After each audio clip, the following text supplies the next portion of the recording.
My house is suddenly shrinking? I hit my head on the kitchen doorway and stood there stunned because I'd lived here for 10 years and never come close to hitting that doorway before. You okay? My wife Kelly asked from the living room. The doorway, I said, rubbing my head. It's lower. She came over and walked through it normally. Seems fine to me, she said. Maybe you're having a growth spurt at 35. But I knew something was wrong. I had to duck slightly now when before I'd walked through without thinking. But Kelly didn't see it, and I trusted her. So at first I believed her that I was the problem. First thing I did was check for carbon monoxide. I bought 3 detectors and put them all over the house. Every reading came back normal. The furnace was fine, the water heater was fine, everything was fine, except the ceilings felt lower. Next, I measured myself at the doctor's office. Maybe I'd changed size, not the house. But I was the same height I'd been since college. Kelly was making dinner when I got home and she had to squeeze past me in the kitchen. I watched her move through the kitchen easily while I kept bumping into things. The counter, the island,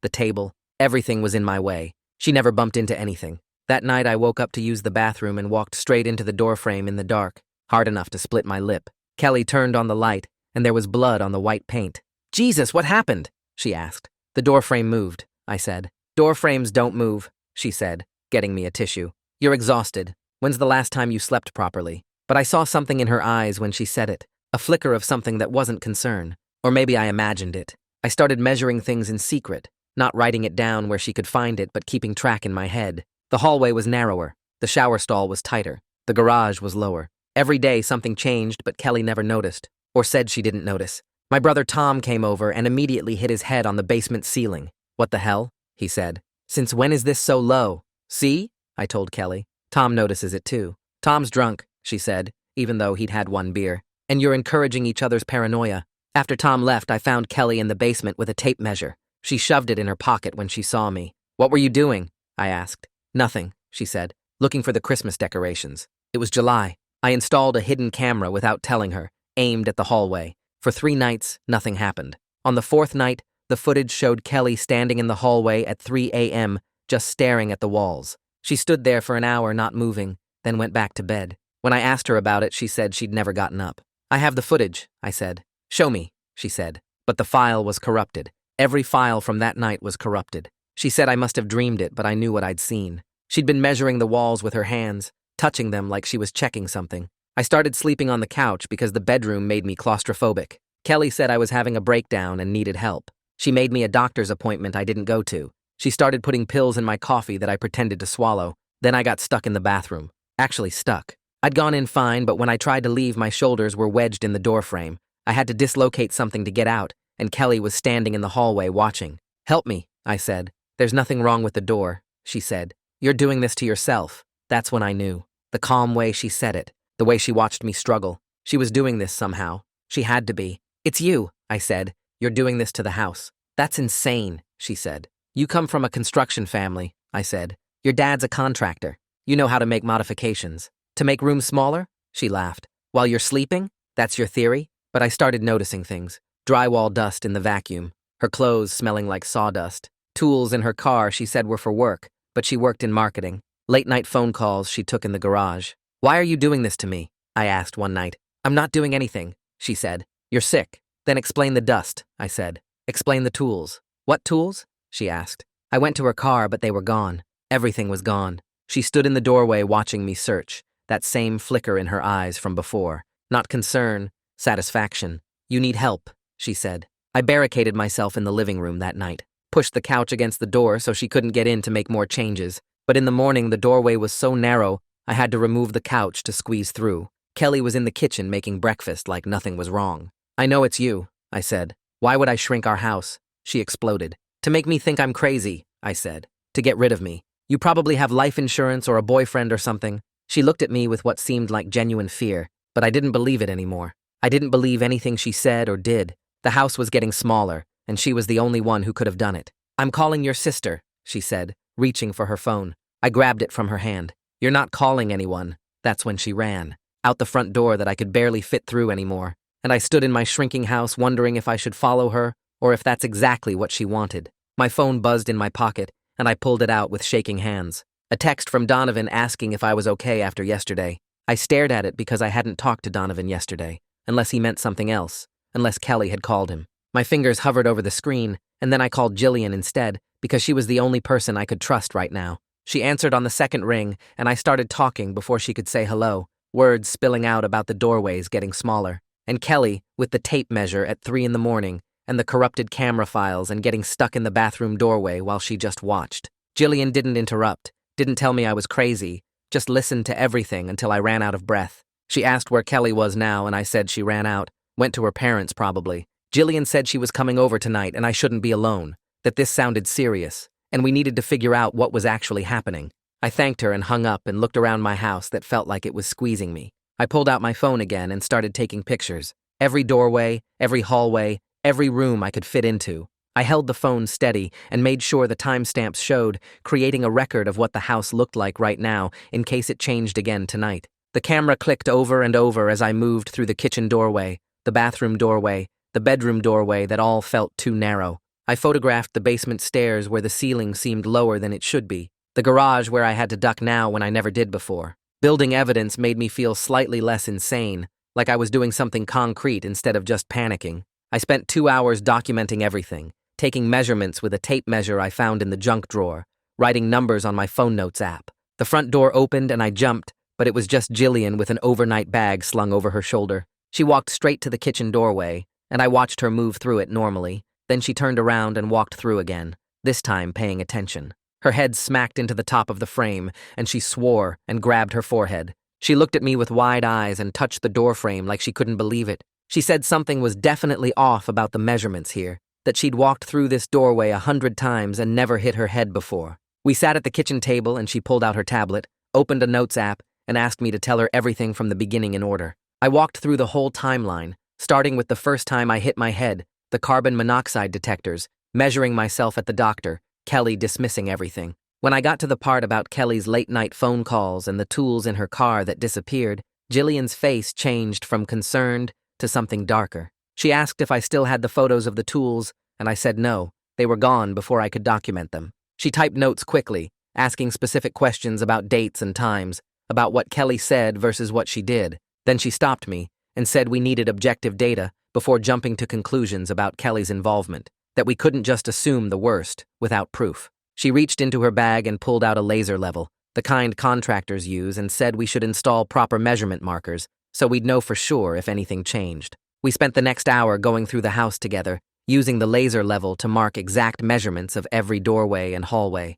Jillian showed me how to make tiny pencil marks behind the trim where they wouldn't be obvious, marking the precise height and width of each opening. She documented everything on her tablet with photos and measurements, creating a baseline we could check against tomorrow. The work felt good, methodical, and scientific instead of paranoid. When we finished, it was getting dark, and Jillian said she'd take the guest room while I slept on the couch like I'd been doing. I lay there in the dark, listening to the house settle and creak, every sound making me tense.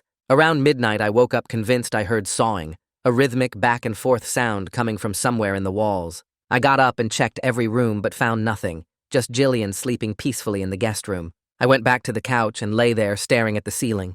2 hours later, I woke again to what sounded like drilling, a high-pitched whine that stopped as soon as I sat up. I walked through the house again, checking the garage, the basement, even outside, but everything was quiet and still. The third time I woke up, I didn't hear anything. I just felt convinced that something had changed while I was sleeping. I checked the measurement markers in the dark using my phone flashlight, but couldn't tell if they'd moved. I started wondering if my mind was creating evidence to support my theory about Kelly, if I was so invested in the idea that she was doing this, that I was imagining sounds that weren't there. Morning light came through the windows, and I found Jillian already up, checking our measurement markers with the laser level. She showed me the readings on her tablet, and they matched exactly what we'd marked last night. Nothing had changed, not a single millimeter. I should have felt relieved, but instead, I felt confused and frustrated, because if the house wasn't actively shrinking, why did I keep hitting my head and bumping into things that never bothered me before? Jillian made coffee and said she had a friend who was a structural engineer, someone named Alexia, who could come do a walk through this afternoon if I wanted an expert opinion. I agreed, even though part of me worried what we'd find, whether it would prove I was right or prove I was losing it. Kelly still hadn't called or texted, and I didn't know if I should reach out or give her space, if contacting her would make things better or worse. I picked up my phone to check and saw Kelly had posted on social media from her parents' house, a casual photo of their golden retriever that felt completely surreal given what had happened yesterday. Like nothing was wrong, like she hadn't just run out of our house in fear. I stared at the photo, trying to understand how she could post something so normal right now. Jillian saw me staring at the screen and gently took my phone away, setting it face down on the counter. She said I needed to focus on facts right now, not social media clues, that scrolling through Kelly's posts would just make me spiral into worse theories. Alexia showed up around 2 in the afternoon with a black rolling case that looked like it weighed more than I did.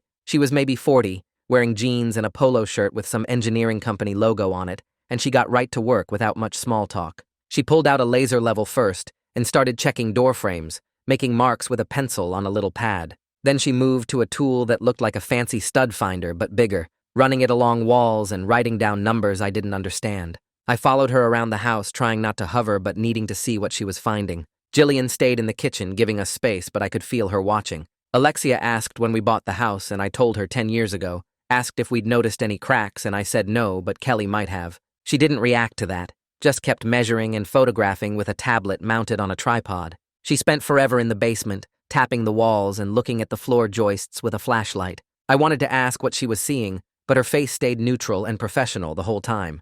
After almost 2 hours, she packed up her equipment and asked us to sit down at the kitchen table. She pulled up photos on her tablet showing door frames that weren't quite straight, measurements that were off by small amounts. She said several frames were out of plumb, which meant not perfectly vertical, and there was settling in the foundation, probably from water pooling around the house during heavy rain, she explained, which over time can make foundations shift and heave. The changes were real, but measured in millimeters, not the inches or feet it felt like to me. Doors would stick and bind as frames shifted, making spaces feel tighter even though the actual room size hadn't changed much. I sat there processing this and felt relief mixed with something like disappointment because her explanation made sense, but didn't match how dramatic everything felt. The doorway that split my lip, the bathroom I got stuck in, all of it felt massive, and now she was saying it was millimeters. Jillian asked if stress could make someone more aware of small changes, and Alexia nodded immediately. She said, hypervigilance absolutely amplifies perception of physical changes, that someone constantly checking and measuring would notice things most people walk past every day. She talked about confirmation bias too, how once you believe something is happening, you start finding evidence everywhere, even in normal variations. I wanted to argue, but I was exhausted, and some part of me that had been wound tight for weeks started to loosen just a little. After Alexia left with a promise to email a full report, Jillian sat me down on the couch and said we needed to talk about something hard. She said it was possible both things were true at the same time, that the house had real structural problems, and I was experiencing anxiety that made everything feel worse. I started to protest, but she held up her hand and kept going. She said the foundation issues were real, Alexia confirmed that, but my reaction to them was extreme, and that wasn't my fault, but it was something I needed to address. I felt defensive and tired, and somewhere under that, I knew she was probably right, even though I didn't want to admit it. My phone buzzed and I grabbed it, hoping for something to change the subject. It was Kelly asking if she could come get some clothes. I stared at the text, trying to figure out what to say, how to respond to my wife who I'd accused of gaslighting me, and who had run out of the house in fear. I typed back that she could come, but asked if we could talk when she did. She said yes, and suggested tomorrow morning when Jillian would still be here. I felt grateful for that because I didn't trust myself to stay calm alone with her. That night, Jillian and I pulled up the corrupted camera files on my laptop, and she called a friend who did data recovery work. He connected remotely and ran some program that scanned the files while we watched progress bars inch across the screen. After about 20 minutes, he said the corruption pattern looked like SD card failure, something about wear leveling and bad sectors. Not deliberate tampering, just a cheap card dying at the worst possible time. It didn't prove Kelly wasn't in the hallway that night, but it removed the conspiracy angle I'd been building in my head. I thanked him and closed the laptop and sat there feeling stupid and paranoid and confused about what was real anymore. I barely slept that night, even though Jillian was in the next room and the house felt safer with her there. I kept running through every interaction with Kelly over the past weeks, trying to pinpoint when things shifted from normal to wrong. Was it the house changing, or was it me changing, becoming suspicious and paranoid about someone who had been my partner for years? I remembered the way she looked at me when I grabbed her phone, genuine fear in her eyes, and felt sick. I remembered her trying to get me to see a doctor and me refusing because I thought she was trying to make me look crazy. What if she was just worried about me, and I turned that into evidence of betrayal? Morning came too fast and too slow at the same time. Kelly knocked instead of using her key, and that small thing made my chest hurt. We sat in the living room with Jillian between us like a buffer, and Kelly looked exhausted, dark circles under her eyes, and her hair pulled back messy. She started talking before I could, apologizing for running but saying she was terrified by how I grabbed her phone and the wildness in my eyes when I accused her of shrinking the house. Her voice cracked when she said it, and I saw her hands shaking in her lap. I apologized for scaring her and for the surveillance camera, admitting that was a violation of trust, even though I felt desperate for answers at the time. Kelly started crying and said she had been measuring things and talking to her dad, Fred,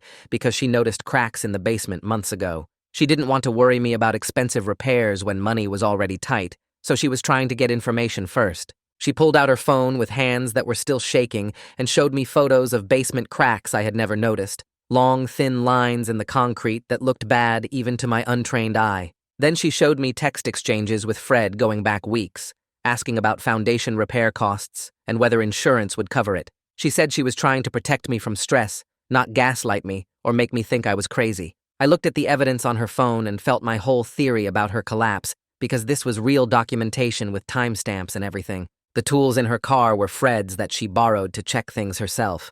The late-night phone calls were her crying to her mom about being scared and not knowing what to do. The tape measure in the basement was her trying to figure out how bad the cracks were getting. Every piece of evidence I'd built my case on had a completely different explanation than the one I'd created in my paranoid spiral. I looked at Kelly sitting there with her phone showing me all this evidence, and I felt anger boiling up in my chest, because even if she was trying to help, the sneaking around made everything 10 times worse. She saw my face change and pulled back like I might yell at her. Jillian put her hand up between us like a referee stopping a fight. She said we needed to focus on moving forward instead of tearing apart the past, asking what we needed to do about the house and what we needed to do about us as a couple. Kelly started crying harder and said there was something else she had to tell me. My stomach dropped, because what else could there possibly be? She admitted she'd been putting something in my coffee every morning for the past 3 weeks. A mild sedative that her friend who works at urgent care suggested when she told him I wasn't sleeping and was acting paranoid.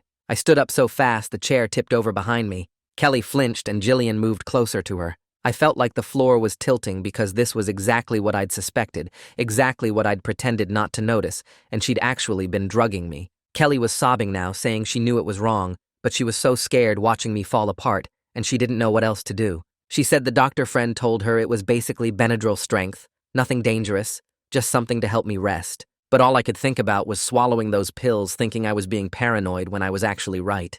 Jillian made us both sit back down and said we needed ground rules for this conversation right now. No more secrets starting immediately, everything on the table no matter how bad it looked, and we focus on solutions instead of blame. She looked at Kelly and said, "The sedatives stop today, no exceptions and complete honesty from now on." Then she looked at me and said, "No more cameras or surveillance, and if I'm struggling I say it out loud instead of investigating in secret." Kelly agreed through her tears, and I nodded because I knew Jillian was right, even though I wanted to keep being angry. We called Alexia right there from the living room and scheduled her to come back for a full inspection in 2 days. Kelly said her dad, Fred, should stay out of it completely to avoid any appearance of covering things up or conflict of interest. I said I would see a therapist about the anxiety and checking behaviors that clearly got out of control. Kelly packed a bag while Jillian and I sat in the kitchen not talking. I heard her moving around upstairs, and it felt like she was already gone. She came down with a small suitcase and said she'd stay at her parents' for a few more days while we waited for Alexia's report.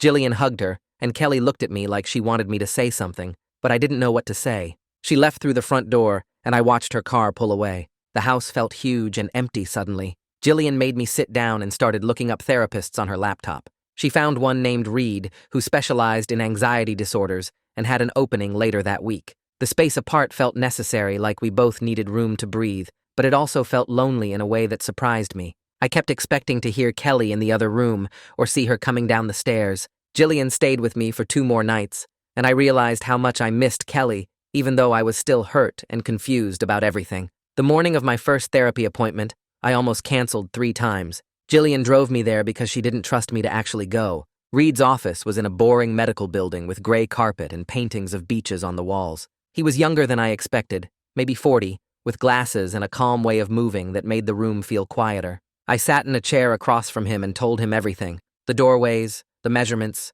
Kelly with the tape measure, the corrupted camera footage, getting stuck in the bathroom, the sedatives in my coffee, all of it including the parts that made me sound crazy. He listened without interrupting and took a few notes. When I finished, he said hypervigilance and checking behaviors often develop when someone feels their environment is unpredictable or unsafe. He explained that my brain might be amplifying normal sensory input because I was in a heightened threat state, making small changes feel big and dangerous. I said that sounded like he was calling me paranoid in a nice way. He said no, he was explaining how anxiety works and why my felt experience didn't match measured reality. He taught me a technique for distinguishing between what I feel is happening and what I can verify is actually happening. It felt patronizing at first, like he was teaching me something obvious, but when I tried it, I realized I couldn't actually tell the difference most of the time. My feelings about the doorways felt exactly as real as the measurements Jillian took. Reed said that was normal, and we'd work on it. I left feeling slightly less crazy, but also exhausted from talking about everything. 2 days later, Alexia's full report arrived by email. Jillian and I read it together on my laptop. Foundation heaved from poor drainage around the house, causing uneven shifting that made door frames bind and stick in their openings. The settling was gradual but real, measured in small increments that added up over months. Repairs would cost around $15,000, but were straightforward. Improve drainage with proper grading and gutters, install support posts in the basement, rehang doors that were binding. I called Kelly, and we talked for the first time since she left. There was relief in both our voices, having a clear explanation that didn't involve either of us being crazy or evil. She said she'd been so scared the foundation was failing and we'd lose the house. I said I'd been scared I was losing my mind. We agreed to meet with a financial planner to figure out how to pay for repairs without destroying our savings. Kelly said something else that surprised me. She said we should also see a couples therapist, because even with explanations for everything, we broke trust with each other in serious ways. I agreed, because I realized fixing the house wouldn't fix us automatically. We needed help rebuilding what got damaged between us. The sedatives, the surveillance, the accusations, the secrecy, all of it left marks that wouldn't disappear just because we understood the doorways now. Regina's office had soft lighting and 2 chairs facing each other at an angle, not quite confrontational, but not side by side either. Kelly and I sat down, and Regina asked us to describe what brought us here, and I started talking about the doorways, but Regina stopped me and said she wanted to hear about us, not the house. Kelly said we stopped talking honestly and started protecting each other instead, and Regina nodded and asked what that protection looked like. I explained how Kelly hid the foundation concerns to avoid stressing me,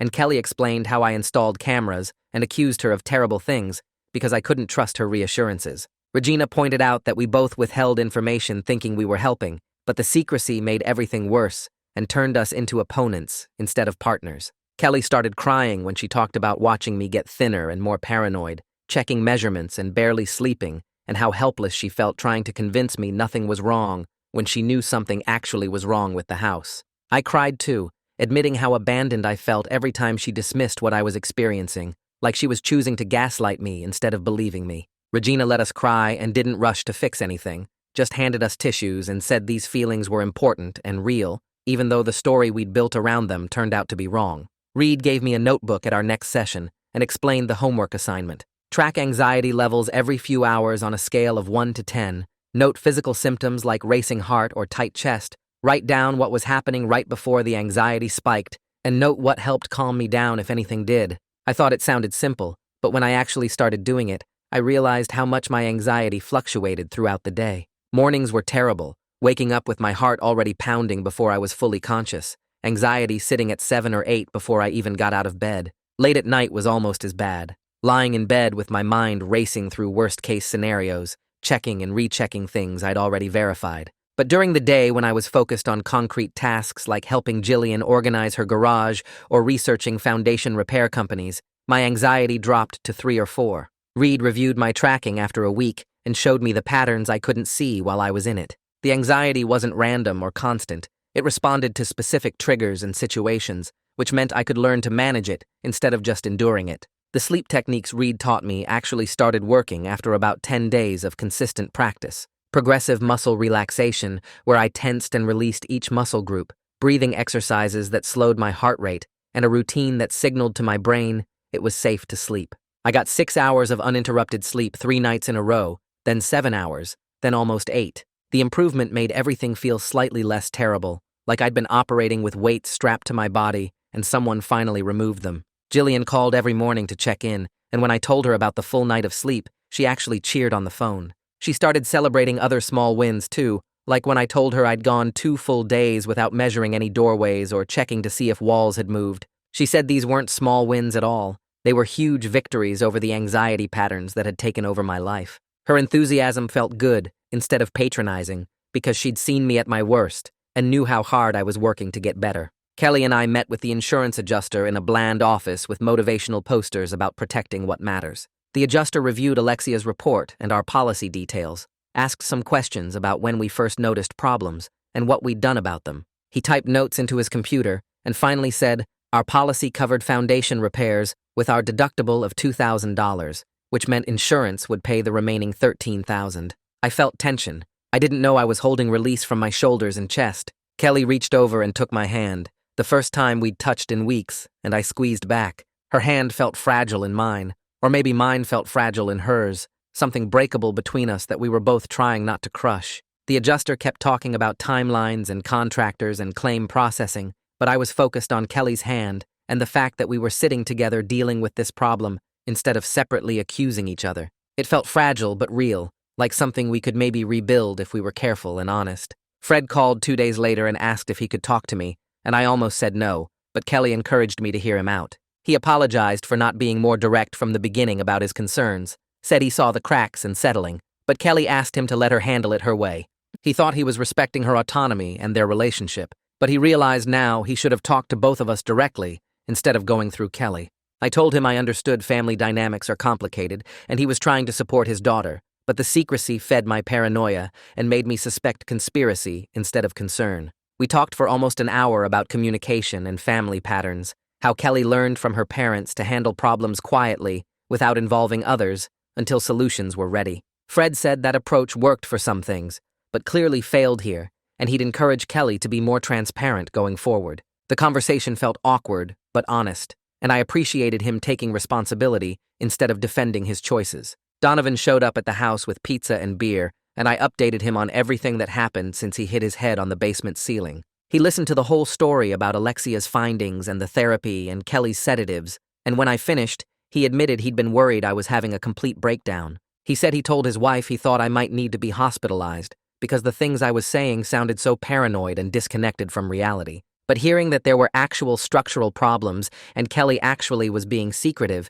made him feel relieved that I wasn't just losing my mind for no reason. We laughed about both of us hitting our heads on things, how we'd become the family members who couldn't navigate doorways properly, and the laughter felt good after weeks of tension and fear. Donovan said he was proud of me for getting help instead of spiraling further, and I told him I was grateful he validated my experience, even when it sounded crazy. Reed and I spent the next therapy session exploring why I jumped straight to believing Kelly was deliberately harming me instead of considering other explanations. He asked about previous relationships and whether I'd experienced betrayal or manipulation before, and I found myself talking about an ex from years ago who actually did gaslight me. She'd move my things and deny it, tell me I said things I never said, convince me my memory was faulty when really she was lying to cover her own behavior. That relationship ended badly and left me with trust issues I thought I'd worked through, but Reed helped me see how that history colored my perception of Kelly's behavior. When Kelly was secretive and dismissive, my brain pulled up old patterns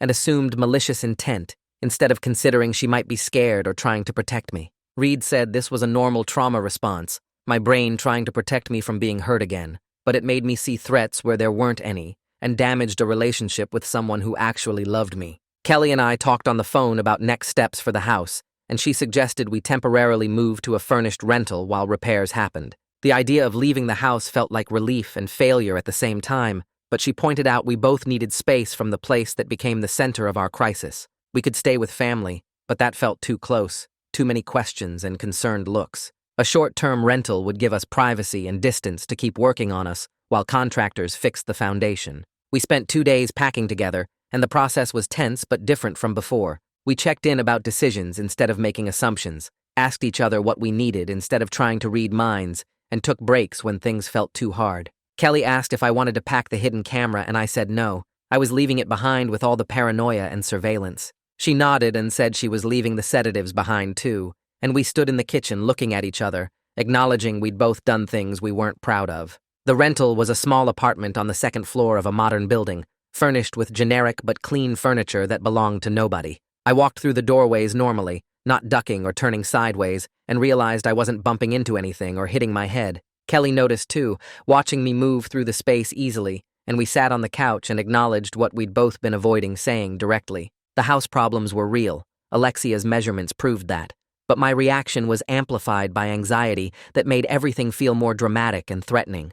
Kelly's secrecy was real too, the tape measures and conversations with Fred and sedatives in my coffee, but her motivation was fear and misguided protection, not malicious conspiracy. We were both right and both wrong, and sitting in the neutral apartment made it easier to admit that without defending ourselves or attacking each other. Regina had us do an exercise in our next session where we each wrote down our fears about the relationship on index cards, then shared them out loud. I stared at the blank card for a long time because putting fears into words made them more real somehow. Finally, I wrote that I was afraid Kelly would always see me as broken after this, the husband who accused her of shrinking the house and installed cameras and grabbed her phone. Kelly wrote on her card quickly and then sat holding it face down on her lap. Regina asked me to read mine first, and my voice shook, saying the words out loud. Kelly's eyes filled with tears, and she read hers next, saying she was afraid I'd never trust her again after the sedatives and secrecy, that I'd always be watching for signs she was lying or manipulating. We both cried, reading each other's fears, and realized we were scared of the same thing, that we'd damaged something that couldn't be repaired. Regina let us sit with that fear for a minute before saying that fear could be motivation to do the repair work, not proof the relationship was doomed. That session left us both raw, but also lighter somehow, like naming the fears took away some of their power. Kelly and I drove back to the rental separately, and I spent the evening on the couch thinking about what Regina said, how fear could push us to fix things, instead of proving they were broken forever. The next morning, I got a text from Alexia with a photo of a backhoe in our driveway, and the caption, "Drainage work begins today." I showed Kelly, and we both stared at the image for a long time, seeing actual proof that the problems were being addressed. Over the next week, Alexia sent daily updates, pictures of trenches being dug around the foundation, French drains being installed, gravel being laid. Each photo felt like progress I could see and touch, not just talk about in therapy. Kelly printed them out and put them on our rental fridge in chronological order, creating a visual timeline of the house being fixed. We'd stand there together looking at the sequence, not saying much, but both feeling like we were moving forward instead of being stuck in the nightmare of those weeks when everything felt wrong. I had my regular session with Reed on Thursday and sat in his office feeling nervous about something I needed to admit. He asked how things were going, and I told him about the therapy with Regina, about Kelly and I working on communication, about the house repairs starting. Then I took a breath and said I'd taken down the hidden camera weeks ago, but kept all the footage files on my laptop. Reed's expression didn't change, but he leaned forward slightly and asked what I was protecting myself from by holding on to that evidence. The question hit me hard, because I knew the answer. I just didn't want to say it out loud. I was still afraid of being wrong about Kelly's intentions, still clinging to the possibility that my paranoid theories were right and the structural explanation was just an elaborate cover story. Reed asked if I truly believed that, and I said no, not anymore, but deleting the files felt like giving up proof of what I experienced. He pointed out that what I experienced was real anxiety and real fear, but the footage wasn't proof of Kelly's guilt. It was proof of my surveillance and mistrust. He asked if I was ready to let go of needing to be right about the conspiracy and choose to trust the evidence we had now, the engineer's report and Kelly's explanations, and the actual foundation problems being fixed in those daily photos.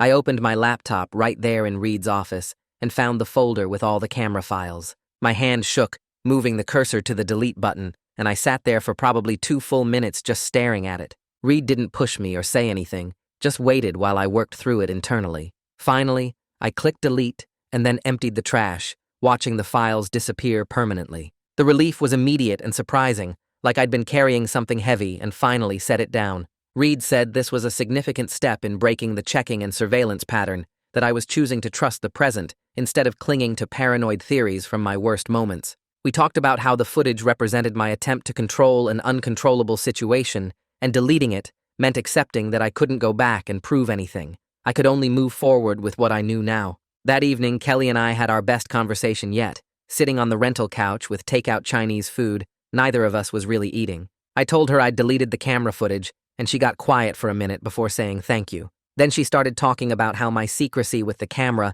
felt like a violation, like I'd turned our home into a place where she was watched and suspected. I listened without defending myself, and then said her secrecy about the foundation concerns and the tape measures, and especially the sedatives, felt like betrayal, like she didn't trust me to handle the truth. We went back and forth like that, being specific about individual actions instead of vague accusations. I apologized for installing the camera without her knowledge and for grabbing her phone that day, naming the exact moments instead of just saying sorry for everything. Kelly apologized for the sedatives in my coffee and for having those conversations with Fred without including me, and for dismissing my concerns about the doorways when I first brought them up. Regina had taught us to apologize for specific actions, and we were finally doing it, taking responsibility for particular choices instead of abstract wrongdoing. After we finished eating, I told Kelly about deleting the footage in Reed's office, and she thanked me again, then admitted something that made my chest tight. She said she'd been having nightmares about me grabbing her phone, about the look on my face in that moment, the rage and wildness in my eyes that made her scared of me for the first time in our marriage. I felt sick hearing it, but I didn't try to minimize or explain it away. I just said I was sorry, and that I'd been scared of her too in those worst moments. We held each other on the couch and acknowledged out loud that we'd both felt afraid of each other, that we'd both done things that damaged trust, that we'd both been at our worst when we needed to be at our best. It was the most honest we'd been since this whole thing started, and it hurt, but it also felt necessary, like lancing a wound, so it could finally heal properly. In our next session, Regina introduced something she called repair attempts, small actions that signal you're trying to reconnect after conflict. She said these didn't have to be big gestures, just consistent small things that show effort and attention. Kelly started bringing me coffee in bed the next morning, and we both laughed darkly when she handed it to me, acknowledging the sedative history, but also reclaiming the gesture as something caring instead of sinister. I started asking about her day when she got home from work, and actually listening to her answers instead of scanning for inconsistencies or lies. We'd catch each other doing these repair attempts, and sometimes acknowledge them directly, sometimes just let them happen naturally. Regina said this was exactly right, that rebuilding trust happened through accumulated small actions more than grand declarations. 2 weeks after repairs started, Alexia sent a text saying the major structural work was complete, and they were rehanging doors properly with the foundation now stabilized. She estimated another 2 weeks for finishing work and final inspection. Kelly and I sat at the rental kitchen table discussing whether to move back in right away or stay here longer. Part of me wanted to rush back and reclaim the house, prove I could live there normally now, but another part felt nervous about returning to the place where everything went wrong. Kelly said she felt the same way, wanting to go home, but also scared of falling back into old patterns. We agreed to wait until we both felt ready, not forcing it just because the repairs were done. Regina had talked about not rushing major decisions, and this felt like one of those times to be patient, even though patience was hard. The following week, Reed brought up something I'd been avoiding thinking about. He said I'd made excellent progress in therapy, but suggested I might benefit from medication for anxiety in addition to our sessions. My immediate reaction was resistance, and I told him about the coffee incident, about Kelly secretly dosing me. Reed nodded and said he understood that association, but explained the difference between prescribed medication I controlled versus someone secretly giving me substances. He said an SSRI could help lower my baseline anxiety and make the therapy tools more effective, that it wasn't about numbing me or controlling me, it was about giving my brain chemistry support while I did the psychological work. I sat with that for a while and asked questions about side effects and how long I'd need to take it and whether it meant I was broken or weak. Reed addressed each concern patiently and said medication wasn't about being broken, it was about using available tools to support recovery, like using crutches while a broken leg healed. By the end of the session, I agreed to try a low-dose SSRI and see how it went. I started the medication that weekend, and the first week was rough. I felt nauseous and tired, had trouble sleeping even worse than before, felt foggy and disconnected. Reed had warned me about adjustment side effects and told me to push through the first week or two unless things got unbearable. I texted him twice, feeling like I should stop, but he encouraged me to keep going, reminded me this was temporary while my brain adjusted. Kelly was supportive, asking how I felt each day, not pushing me to stick with it, but also reminding me what Reed said about the adjustment period. By week 2, the side effects faded, and I started noticing something different. My baseline anxiety was lower, like the constant hum of worry I'd been living with had decreased in volume. I wasn't constantly scanning the environment for threats, or checking doorways or looking for evidence of problems. I could walk through the rental apartment without that hyper-vigilant edge that had become so normal, I'd stopped noticing it. Reed asked me to rate my anxiety on a scale of 1 to 10 each day, and the numbers were consistently lower than they'd been in months, hovering around 3 or 4 instead of 7 or 8. The medication wasn't magic, and I still had anxious moments, but it felt like I had more space between stimulus and reaction, more room to use the tools Reed taught me, instead of being overwhelmed by immediate panic. 2 weeks after starting the medication, Kelly texted me that Alexia had confirmed the repairs were done and we could visit the house. I met Kelly there on a Saturday morning, and we stood in the driveway for a minute before going in, both of us nervous about what we'd feel walking back into the place where everything fell apart. She unlocked the front door, and I followed her inside, and the first thing I noticed was how normal the doorway felt when I walked through it. No ducking, no turning sideways, no bracing for impact. I walked straight through like I had for the first 8 years we'd lived here, before everything started. Kelly watched me, and I saw her eyes get wet, and then I walked through again just to feel it, the simple act of moving through a doorway without thinking about it. We went room to room together, and I tested every single doorway, hallway, and tight space that had caused me problems. The kitchen doorway where I'd first hit my head was perfectly normal. The bathroom doorway I'd gotten stuck in was wide enough. The hallway felt open instead of closing in. Kelly started crying for real when we got to the bedroom, and I walked through that doorway 3 times in a row without any issues. I started crying too because the relief was so strong it hurt, seeing physical proof that the problems were real, and now they were fixed. We stood in the bedroom holding each other and crying, and it wasn't about the house anymore. It was about being able to trust what we saw and felt, having evidence we could both see, instead of fighting about what was real. The next therapy session with Regina, she had us do an exercise about conflict that made me uncomfortable before we even started. She said we were going to have a disagreement right there in her office, about something real, using the tools we'd been learning. Kelly brought up that she wanted to refinish the basement now that the foundation was fixed, turn it into a proper living space, and I immediately felt my chest get tight, because that would cost money we didn't have after the foundation repairs. Regina stopped me before I could say anything, and had me use the breathing technique Reed taught me, counting to 4 on the inhale and 6 on the exhale. Then she had me state my concern without attacking or shutting down, just saying what I was worried about.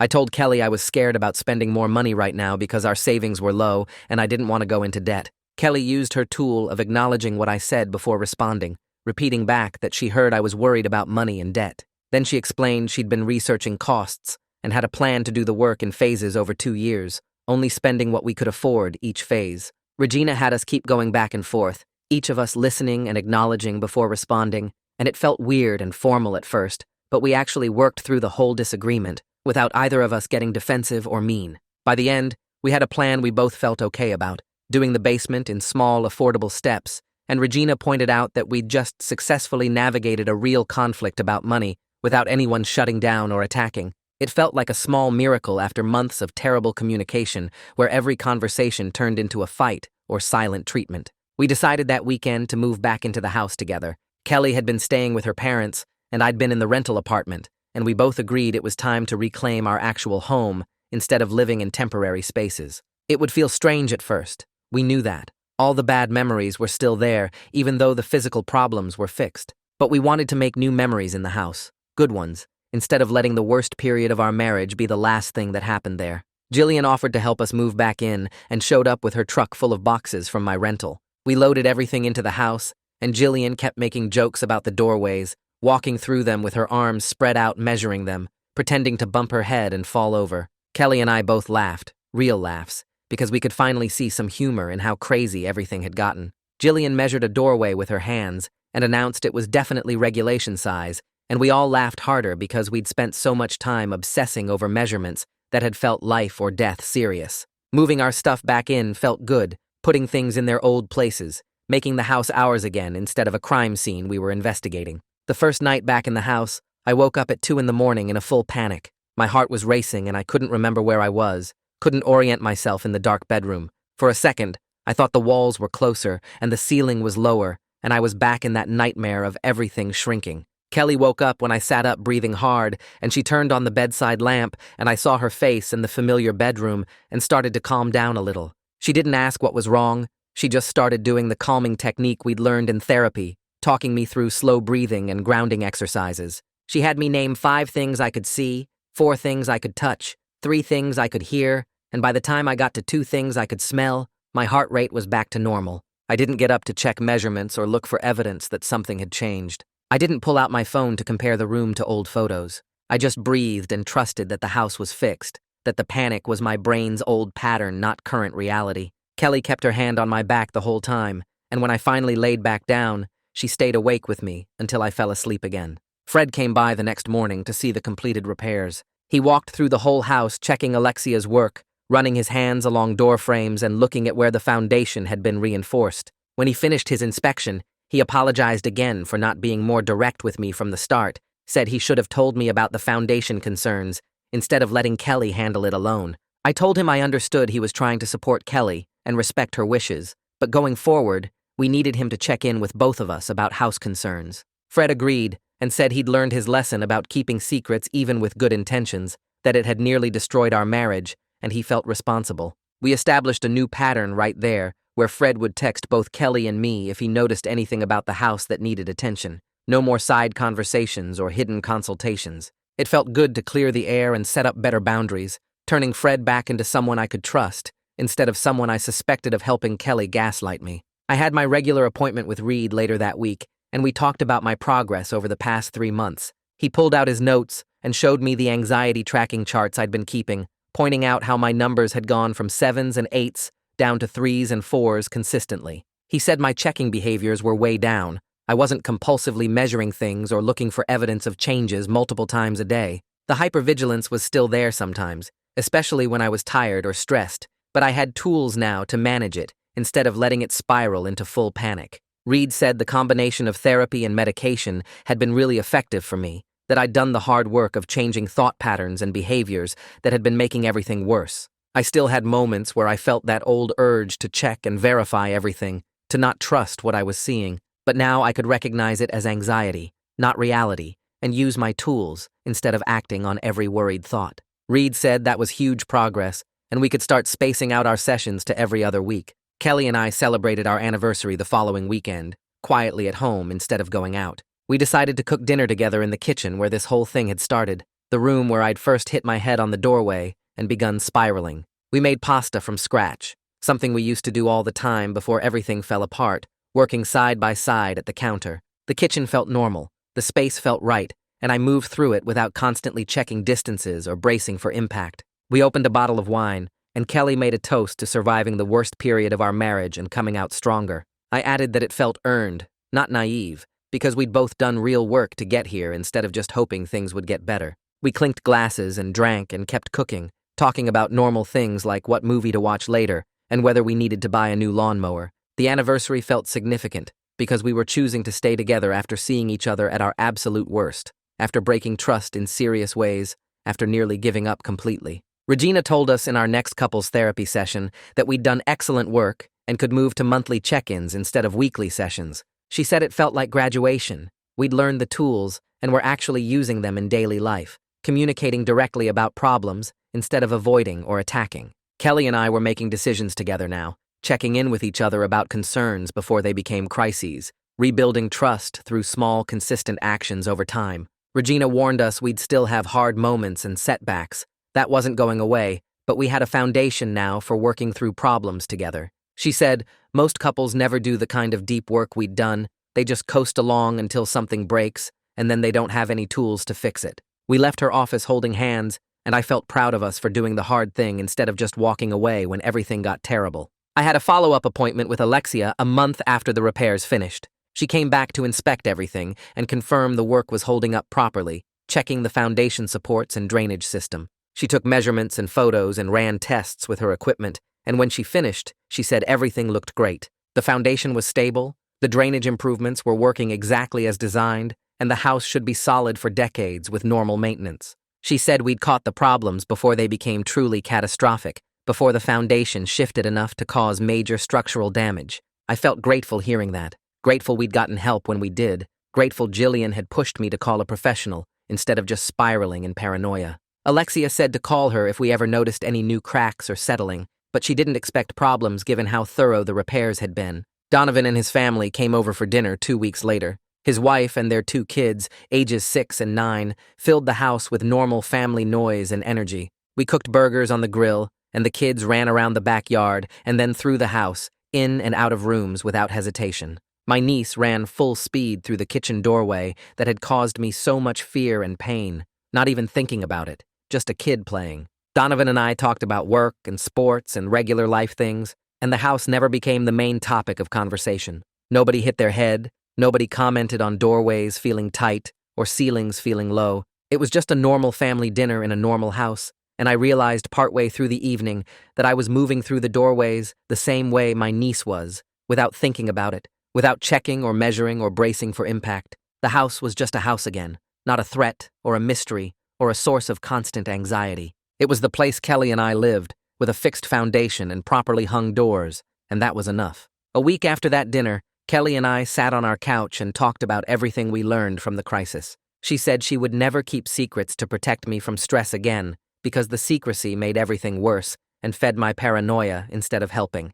I told her I would never jump to worst-case scenarios without checking facts first, that I let my anxiety build these massive conspiracy theories when I should have just asked her what was going on. We both agreed to ask questions instead of making assumptions, to talk directly about problems instead of hiding them or imagining them. It felt good to name those patterns out loud and commit to changing them together. 2 weeks later, I had a session with Reed where we discussed reducing my appointments from weekly to every other week. He said I had developed solid skills for managing anxiety and recognizing when I needed help, that I was doing the work and seeing real progress. The medication was still working well, and I was sleeping through the night for the first time in months, actually sleeping instead of lying awake checking measurements in my head. Reed said I should keep taking the medication and keep practicing the techniques we worked on, but I was ready to step back from weekly therapy. I felt proud hearing that, like I had actually fixed something important. 6 months after I first hit my head on that kitchen doorway, Kelly and I sat on our back deck watching a rainstorm.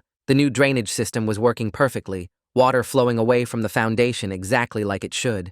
I watched the rain and felt genuinely peaceful for the first time since this whole thing started. The house was solid underneath us, the foundation stable and properly supported. Our marriage was stronger because we had learned how to communicate honestly instead of hiding things or imagining the worst.